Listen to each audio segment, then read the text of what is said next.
Many Japanese troops interviewed after the war said they were terrified more by flamethrowers than by any other American weapon.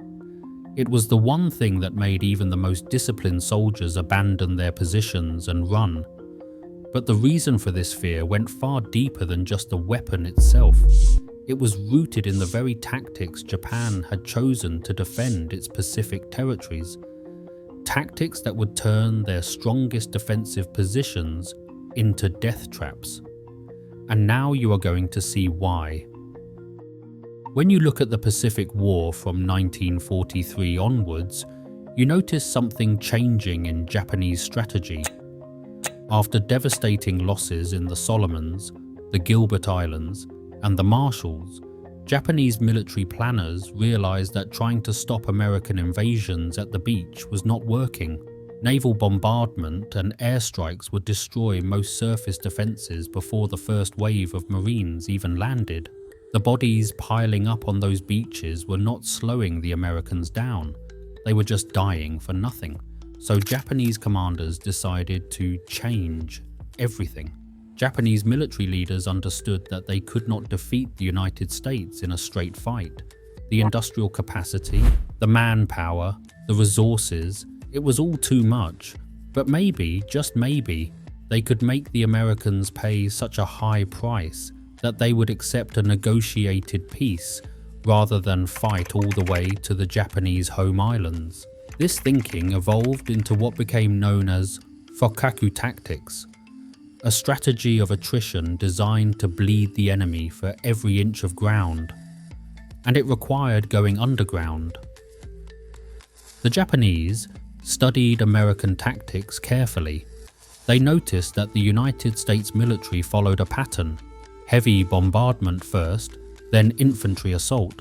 So if you could survive the bombardment by hiding underground, you could emerge and hit the Americans when they were most vulnerable.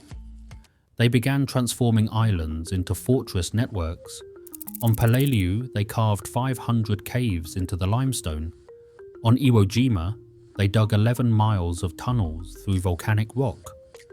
These were not just hiding places. They were complete defensive systems with bunkers, pillboxes, machine gun nests, artillery positions, and storage areas, all connected through underground pathways. Positions were designed to support each other from multiple angles. Firing lanes overlapped. Everything was pre-measured so artillery could hit designated points without even seeing the target.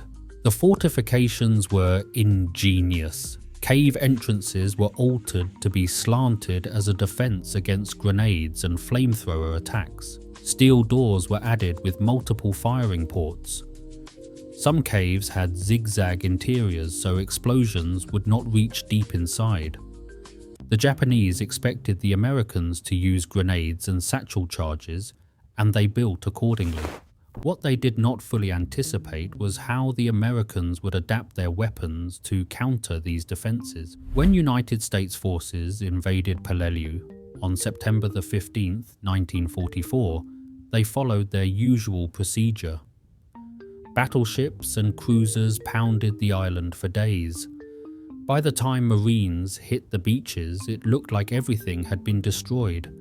But the Japanese were underground, waiting, as Marines pushed inland through the jagged coral ridges. They started taking fire from positions that seemed to appear out of nowhere. Bunkers that had been cleared would suddenly come alive again as Japanese troops moved through tunnels and reoccupied them. The Marines were fighting an enemy that could attack from any direction, disappear, and attack again from somewhere else. Standard infantry weapons were not working. You could throw grenades into a pillbox, but the zigzag design meant the blast would not reach everyone inside. Satchel charges were better, but you had to get close enough to place them, and that meant running through machine gun fire. Artillery could collapse some cave entrances, but the Japanese would just dig out another exit. The Americans needed something that could reach deep into these fortified positions and neutralize everyone inside. That is when they started using flamethrowers extensively. And that is when Japanese soldiers began experiencing a kind of terror they had never felt before. The weapon the Americans brought to bear was primarily the M2 flamethrower. It was a backpack system with 2 large tanks of thickened gasoline and a smaller tank of compressed nitrogen to propel the fuel. The operator carried about 70 pounds of gear and had an effective range of only 20 yards. A full tank provided about 7 seconds of fire total, which meant short controlled bursts of 1 or 2 seconds at a time. To use it effectively against a cave or pillbox, the operator had to get within hand grenade range. But once that stream of fire entered a confined space, the results were unlike anything conventional weapons could achieve. The thickened gasoline burned at temperatures approaching 2000 degrees Fahrenheit. In the confined spaces of caves and bunkers, the flames did not just burn, they consumed all available oxygen.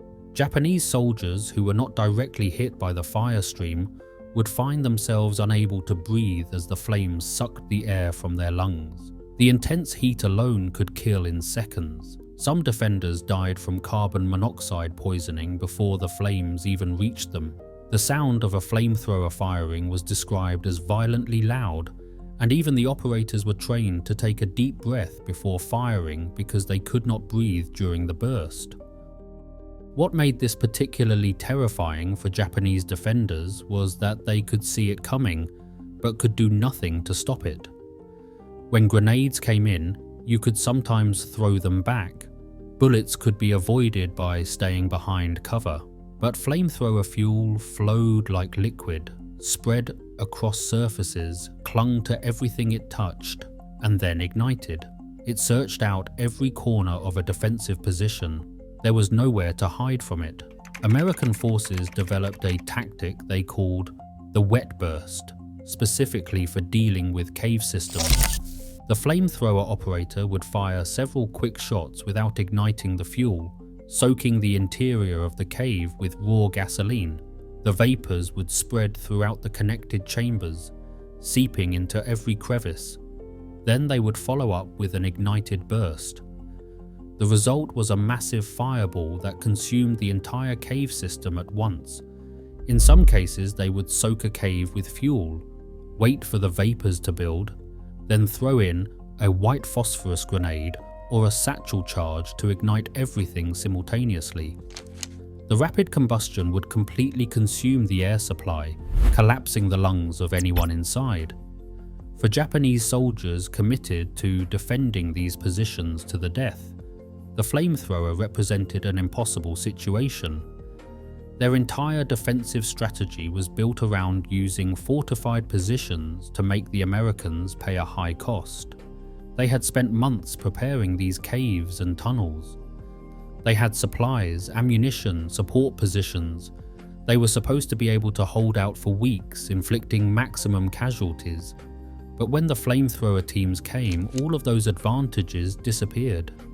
The very features that made their positions strong against conventional weapons, the enclosed spaces, the limited entrances, the overlapping tunnels, made them perfect targets for flame weapons. Japanese defenders quickly learned to recognize the distinctive 3-tank backpack of American flamethrower operators. The moment one was spotted moving forward, every weapon in the area would focus on him. But the Americans adapted their tactics. Squads would lay down heavy suppressive fire while the flamethrower operator advanced. Rifle fire, machine guns, mortars, anything to keep the Japanese pinned down and unable to target the flame operator effectively. Still, flamethrower operators suffered extraordinarily high casualty rates. On Iwo Jima, one Marine flamethrower battalion sustained a 92% casualty rate, and military statisticians estimated the average life expectancy on the battlefield at just 4 minutes. The Japanese understood what this weapon would do if it reached them, and they desperately tried to stop it. On Wakdi Island in Dutch New Guinea during May of 1944, an American Army flame operator discovered that sometimes the fear of his weapon was enough. Japanese defenders would see the backpack, understand what was coming, and surrender or flee rather than face incineration. This was extraordinary because Japanese military culture emphasized fighting to the death. Surrender was considered deeply shameful. Yet the prospect of burning alive in a sealed cave was apparently worse than that shame. After American forces began using flamethrowers extensively, captured Japanese documents and post-war interviews revealed just how much the weapon affected morale. Soldiers described the sound of flamethrowers firing at nearby positions, the screams from inside the caves, the smell of burning fuel and flesh. Some Japanese defenders who survived flame attacks were so traumatized they could not continue fighting. The psychological impact went beyond individual soldiers. Entire units began to understand that their carefully prepared defensive positions were not safe. The tunnels and caves that were supposed to protect them had become ovens. The problem for Japanese forces became even worse when Americans started mounting flamethrowers on armored vehicles. The Marines needed something that could deliver the weapon with more protection and capacity. Infantry flamethrower operators were dying too quickly. So the United States Navy Seabees at Schofield Barracks in Hawaii began modifying Sherman M4A3 tanks. They removed the main gun and installed a flamethrower system. These tanks, officially designated M4A3R3, but called Zippo tanks or Satan tanks by the troops, carried around 300 gallons of thickened fuel. Their range was up to 400 feet, more than 6 times that of the portable flamethrower. The flame tanks could approach fortified positions with relative safety. The armor protected the crew from small arms fire and even some anti-tank weapons. They could position themselves near a cave entrance and pour sustained fire inside, something the portable flamethrowers could never do with their 7 seconds of fuel. At Peleliu, commanders found that flame tanks were essential for reducing the defensive pocket in the Umabugal Mountains.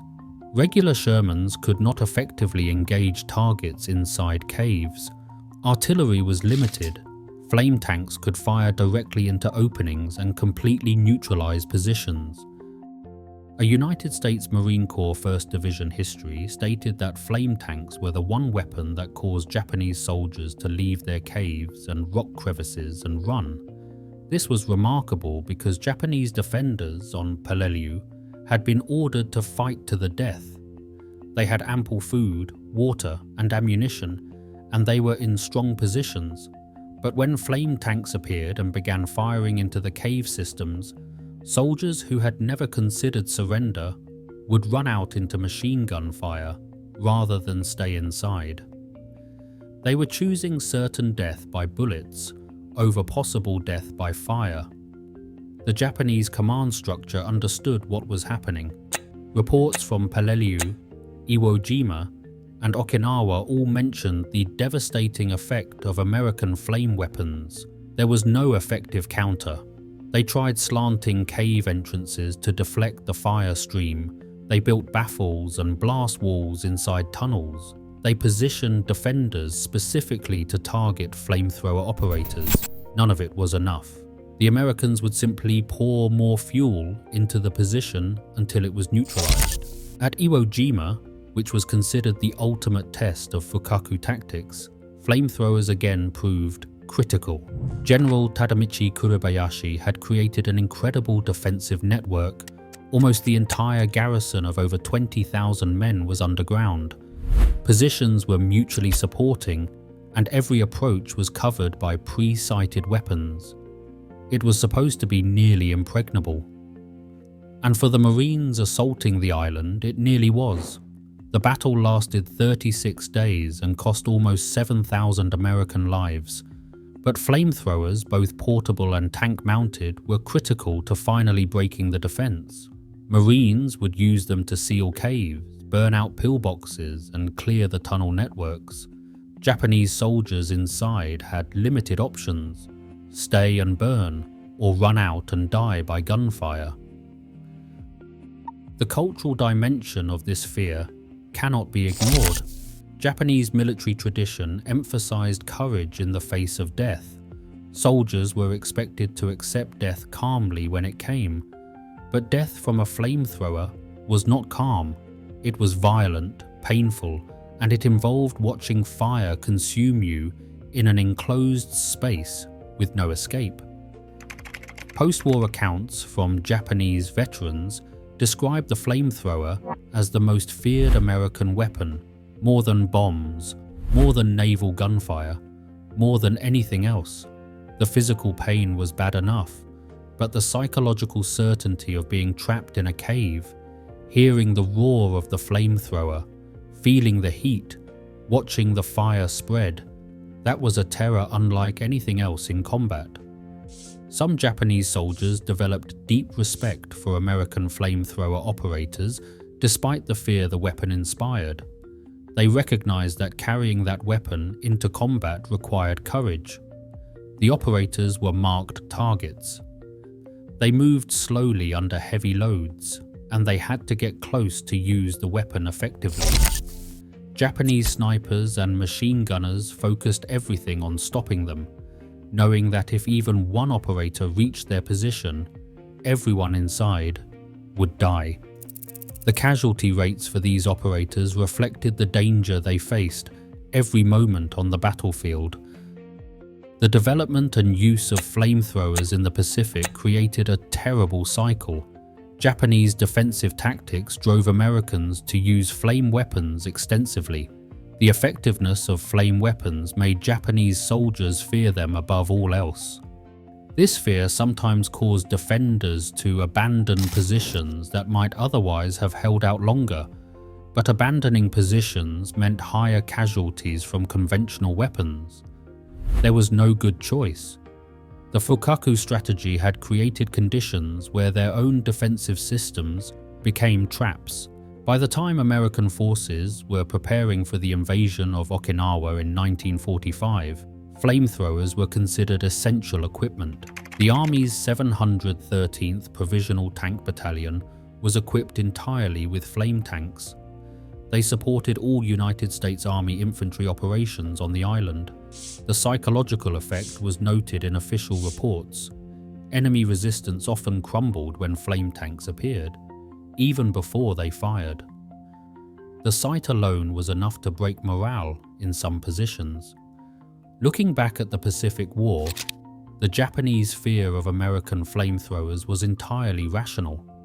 The weapon was designed specifically to counter the defensive strategies Japan had adopted after learning that beach defense did not work. It exploited every vulnerability of cave and tunnel warfare. It turned protective cover into a liability. It offered no real defense and no chance of survival if used effectively against a defended position. For soldiers who had been told their fortifications would let them hold out indefinitely and inflict massive casualties on the attackers, the flamethrower represented the complete failure of that promise. They knew from reports and from survivors exactly what would happen if one reached their position. That knowledge alone was sometimes enough to break even the most determined defenders. Many Japanese troops interviewed after the war said they were more terrified by flamethrowers than by any other American weapon. Now you understand why.